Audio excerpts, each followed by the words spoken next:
अच्छा, तो अब ना ये वाच टाइम लगा हुआ है पहले से ही, तो ये थोड़ी देर पहले लगा है, तो इसलिए मैं इसको क्लोज़ करके आपको नहीं दिखाऊंगा। जस्ट आपको बताऊंगा, आपने सबसे पहले ना यहाँ से इसे मतलब वैसे क्लोज़ कर देना है जब आपने क्लोज़ करना है, वैसे यहाँ से टास्क मैनेजर से या कहीं से भी आप इसे क्लोज़ कर सकते हैं। यहाँ पर से आप ना इसे क्लोज़ कर सकते हैं। तो मैं अभी क्लोज़ इसे नहीं करने वाला। उसके बाद क्लोज़ करने के बाद आपने ऐसा करना है कि आपने यहाँ पर जाना है विंडोज़ सेक्शन में। यहाँ पर जाने के बाद आपने ना ये दिस पीसी यहाँ पर क्लिक करनी है, जब आपने इसे क्लोज़ कर देना है मुकम्मल। और यहाँ पर जाने के बाद आपने लोकल डिस्क सी और फिर यूज़र्स और फिर आपने एडमिनिस्ट्रेटर जो है इसको ओपन करना है। और यहाँ पर आने के बाद ये वाला ऑप्शन आपके सामने आएगा इस तरह से। तो आप यहाँ पर अगर देखें तो आपको एक व्यू का ऑप्शन दिखाई देगा, ये देखें।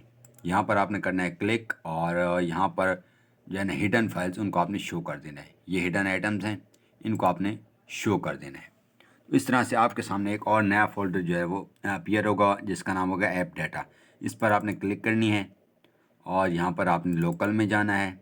लोकल में जाने के बाद आपने यहाँ पर गूगल में जाना है और यहाँ पर से आपने इसे कर देना है डिलीट। ये तकरीबन 8 से 10 जीबी का होता है डेली बेसिस पर, जो आपने डिलीट करना होता है। एक आपने ये डिलीट करना है। डिलीट करने के बाद आपने जो है ना यूज़ करना है इसमें सीसी क्लीनर, और इसे डिलीट करने के बाद आपने इसमें सीसी क्लीनर जो है ना वो लगा देना है। ये हो गया। अब आप आपकी जो नेक्स्ट चीज़ है वो है सेटिंग। सेटिंग आपने बेशक ऑटो कर लेनी है, मैनुअल की कोई ज़रूरत नहीं है। लेकिन इसमें आपको एक ही वीपीएन की जो है ना वो 2 कंट्रीज़ यूज़ करना पड़ेंगी अगर आपको नॉन ड्रॉप चाहिए।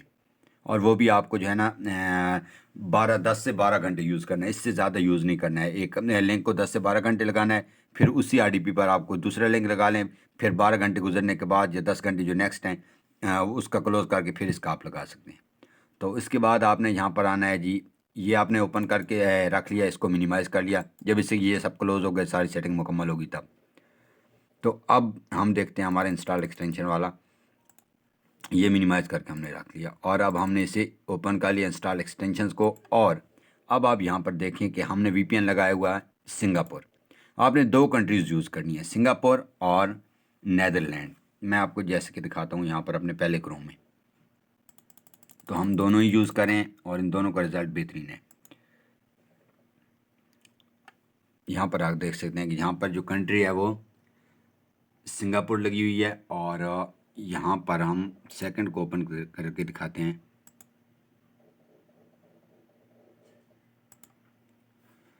तो यहाँ पर आप देख सकते हैं कि कंट्री जो है वो नेदरलैंड की लगी हुई है। तो आपने हर एक क्रोम में हर एक प्रोफाइल में इस तरह सेटिंग करनी है कि मतलब पहली प्रोफाइल में आपने सिंगापुर लगा लिया, दूसरी में नेदरलैंड, फिर तीसरी में सिंगापुर, फिर चौथी में नेदरलैंड। इस तरह से आपने लगाना है। और अगर आपकी 5 वीडियोज़ हैं तो आपने 20-20 के हिसाब से ना उसमें टैब्स लगा देने हैं, तो इससे आपका रिज़ल्ट जो है ना वो बेहतरीन रहेगा। उसके बाद एक्सटेंशन जो आपने यूज़ करनी है उनकी हम बात कर लेते हैं। तो यहाँ पर आप देख सकते हैं कि आपने वही लूपर यूज़ करना है, लूपर फॉर यूट्यूब। इसकी सेटिंग्स आप ऑटो कर सकते हैं यहाँ से, ऑटोमेटिकली लूप एवरी वीडियो। और उसके बाद जो नीचे होगा वो 144p जो है इसकी रेजोल्यूशन आपने सेट करनी है। उसके बाद यहाँ पर एक और है ऑटो अल्टीमेट हिस्ट्री क्लीनर। ये देखें आप, अल्टीमेट ऑटो हिस्ट्री क्लीनर। यहाँ पर आपने इस पर के ऑप्शंस पर आना है। जब शुरू में आपने इसकी सेटिंग करनी है और इसके सारे ऑप्शंस को ना आपने यहाँ पर चेक मार्क कर देना है। उसके बाद ये हो गया वीपीएन आपका ब्राउज़र का। इसमें आपने सिंगापुर और नेदरलैंड दोनों कंट्रीज़ जो हैं वो यूज़ करनी है 100 ब्राउज़र में। और एक चैनल को आपने इसमें 10 से 12 घंटे लगाना है, इससे ऊपर नहीं लगाना। और यहाँ पर आप देखें तो यहाँ पर एक और चीज़ है, वो है इन्हेंसर फॉर यूट्यूब, जो कि आपने लाजमी इस्तेमाल करना है।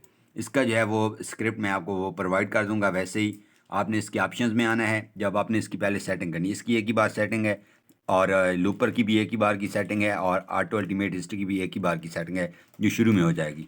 बाकी वो चेंज करते रहना है, मतलब वो मैं आपको ना एंड पे बताता हूँ मज़ीद। तो यहाँ पर आप देख सकते हैं, यहाँ पर इंपोर्ट में आपने जाना है और यहाँ पर मैं आपको स्क्रिप्ट दूंगा, आपने एक ही बार में डाल देना है और फिर आपकी उस आरडीपी में वो जब तक आरडीपी चलती है वो भी चलता रहेगा। और स्क्रिप्ट डालने के बाद यहाँ पर इंपोर्ट का एक ऑप्शन होगा, यहाँ पर आपने क्लिक करना है तो आपकी सारी सेटिंग्स इसकी सेट हो जाएगी। अब आपको मज़ीद बताऊँ, जब आपने ये कर लिया, आपने क्रोम लगा लिए, सारी सेटिंग आपकी डन होगी। फिर से आपने जब क्रोम को ख़त्म करना